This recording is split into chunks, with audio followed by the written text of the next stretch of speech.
Ghost notes add so much to your bass playing. Bit of excitement, a lot of rhythm. So in this lesson, we're going to go through one groove, that one you just heard, and then 5 really great, or 6 actually, 16th note rhythms. So here's the groove.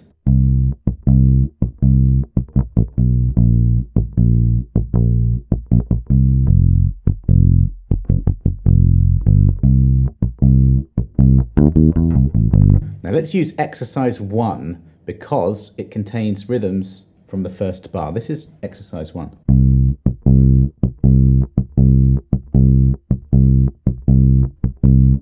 So that's just a dotted 8th to a 16th, and the 16th is the ghost note. Here it is.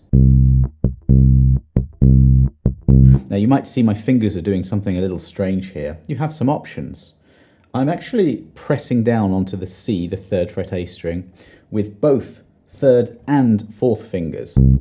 Why, you might ask? Well, if I use 1st finger and then lift up to get a ghost note, it's not too bad there actually, but on the 5th fret, or 7th even, you would get a harmonic. By using 2 fingers and lifting off, and that's a ghost note, you lift off the note, but you still make contact with the string. There's the ghost note, and I think that's the way I'm doing it down here. You could use 3rd finger on its own. Just be a bit careful to avoid those overtones. So that's what I'm doing here. 1 E and A.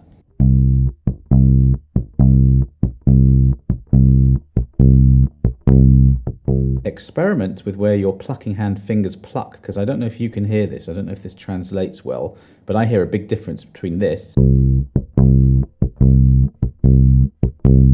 and this, and that's very much dependent on the bass you're playing. This is a Fender JMJ Mustang, and right over that pickup seems to be a good place for me.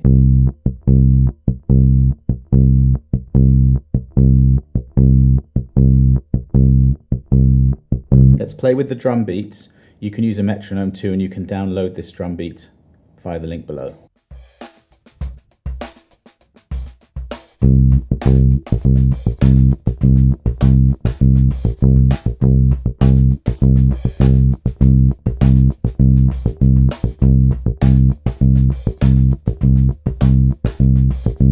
It's very much a timing thing. Now I'm aware playing along to that at 100 beats per minute, that's probably quite fast.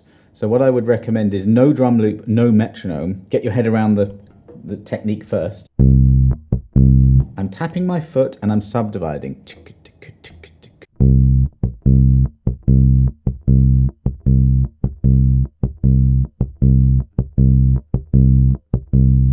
Let's go into the groove. So the first bar is this.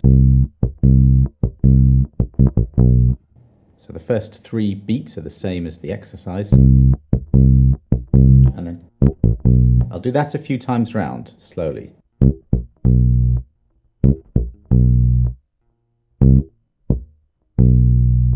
Now once more, I'm aiming to make the ghost note completely dead. So I'm using the 3rd and the little fingers together, although you can just use 2nd and 1st, 3rd and 2nd, doesn't really matter, as long as it's clean. Francis Rocco Prestier of Tower of Power, he used to use 1st finger a lot.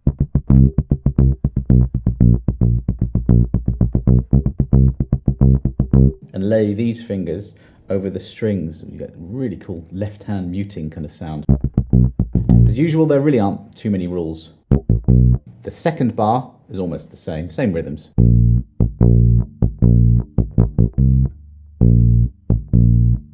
I am using 1 finger here, 1st finger. That's the last rhythm. Alternate plucking is a must. Look at the chord symbols, it's C to B flat, F to C. It's a cool chord progression. Let's go to that F.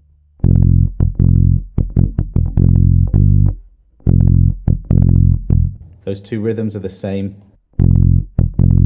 That dotted eighth to a 16th, and then we have this.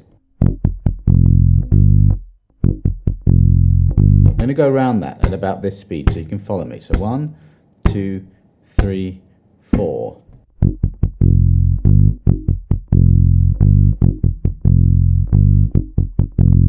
I prefer this fingering because it lessens the stretch.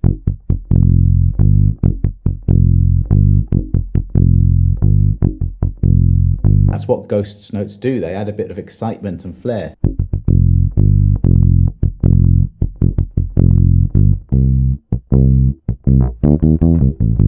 The first half of the fourth bar is the same rhythm as before. And then we have a fill. No ghost notes here, just a cool fill.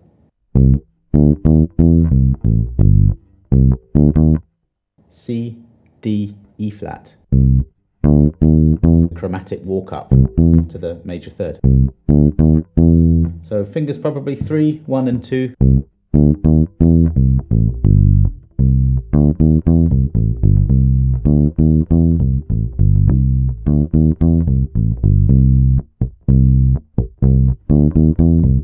Let's do the whole thing with no metronome or drum beat. 3, 4, slowly.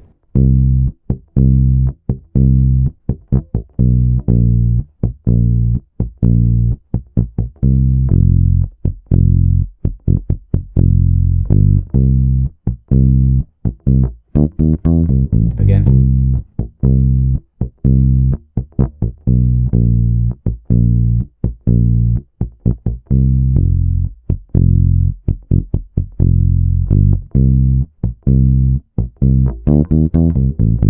Let's use the drum beat. This is much faster. 1, 2, 3, 4.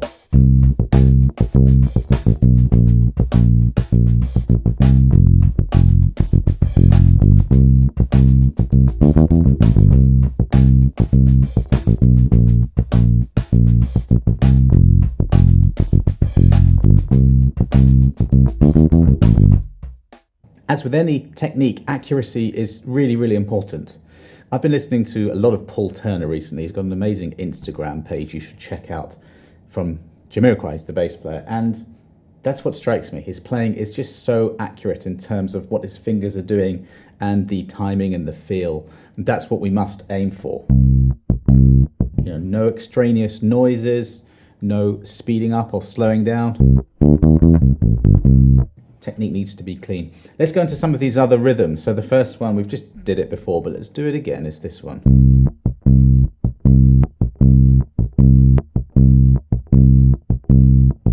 Again, without metronome, and then in your own time, use a metronome or a drum loop, any drum loop, different tempos. Next we have an 8th note and 2 16th notes. That's this rhythm.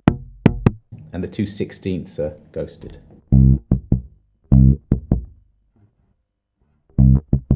Experiment with different fingers, first on its own, and I'm deadening with these other fingers. Play around with it a bit.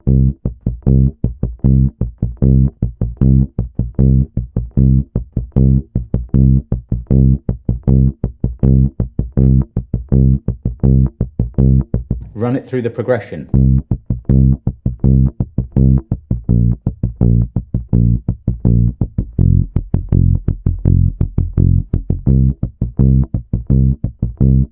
Next rhythm.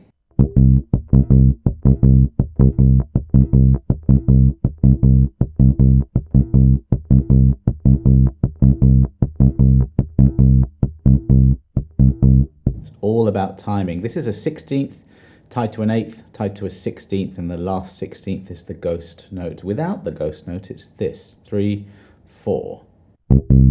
That rhythm. With, I'm leaving a rest there.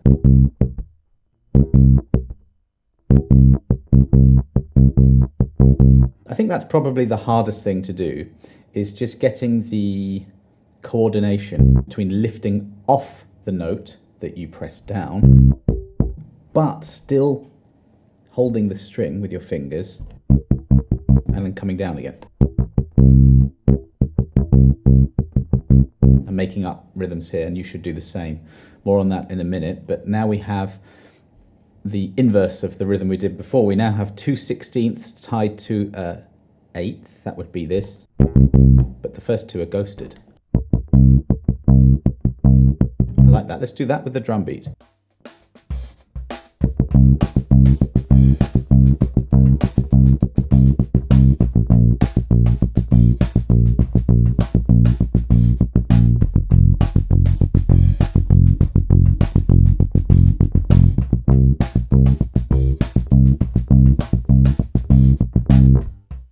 This is so good for your sense of rhythm and your technique. Last one that's notated. We can do some made up ones in a minute. We have 4/16 notes, the last one tied into a quarter note. Just to explain the tie. A tie, you play the first note and you don't play the second, but it lasts the duration of both. So this is how that rhythm goes quite slowly. See, I'm holding it for beat 2. It's da da da da 2.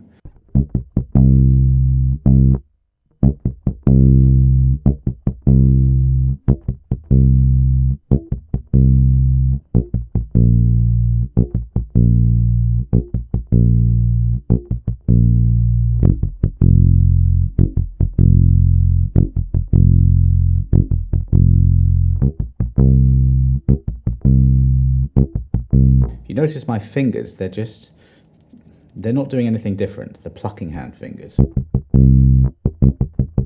It really is this hand, your fretting hand, that is the rhythm, the groove machine when it comes to these types of techniques. You're not going to use this technique in all styles of music, certainly funk, some pop, some rock, you will, definitely funk. So if let's move into this section of the lesson where we're talking about making up whatever rhythm comes into your head. At this speed, it's essential that you're feeling 16ths. Now you don't do this, but it's going on in your head like and then when you use ghost notes and ties, you come up with syncopated rhythms. By the way, I often teach this stuff and I'll explain that's a tie, this is that rhythm there. You feel this, really. You learn the stuff and then you forget it, and you just feel. Whatever comes into your head, you play, whatever sounds right. You can be analytical, but obviously music is all about feel and instinct. Let's do it with a drum beat, probably makes much more sense.